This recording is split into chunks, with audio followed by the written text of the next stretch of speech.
আমাদের দৈনন্দিন জীবনে কিন্তু কাগজের চাহিদা অপরিসীম। আমাদের যে কোনো লেখা থেকে শুরু করে সব ধরনের কাজে কিন্তু প্রায় আপনার কাগজের উপর নির্ভরশীল। আর সেই কাগজ কিন্তু তৈরি করা হয় আপনার বাঁশ থেকে। তো আজকের এই ভিডিওতে আমি দেখাবো কিভাবে বাঁশ থেকে আপনার কাগজ তৈরি করা হয়। তো আপনারা সবাই সম্পূর্ণ ভিডিওটি দেখবেন এবং ভিডিওটি যদি ভালো লাগে এবং ইনফরমেশনমূলক মনে হয় তাহলে সবাই ভিডিওটি আমার মধ্যে শেয়ার করে দেবেন। তো দেখেন কিভাবে ফ্যাক্টরিতে কাগজ তৈরি করা হচ্ছে, তো সবাই দেখতে থাকেন। আপনার সাথে আমিও দেখি যে কীভাবে ফ্যাক্টরিতে কাগজ তৈরি করা হয়। তো দেখতেই পাচ্ছেন কাগজ কিন্তু সে খুব সুন্দরভাবে কাগজ তৈরি করতেছে মেশিনের মাধ্যমে।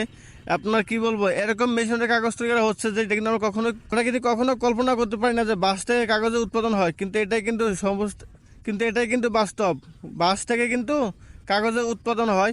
আর সেই কাগজে কিন্তু আমরা অনেক ধরনের লেখালেখি বা দেখা যে কোনো ধরনের কাগজ যা আপনারা দেখতে পারেন সব কাগজ কিন্তু এই বাঁশ থেকে উৎপাদন করা হয়।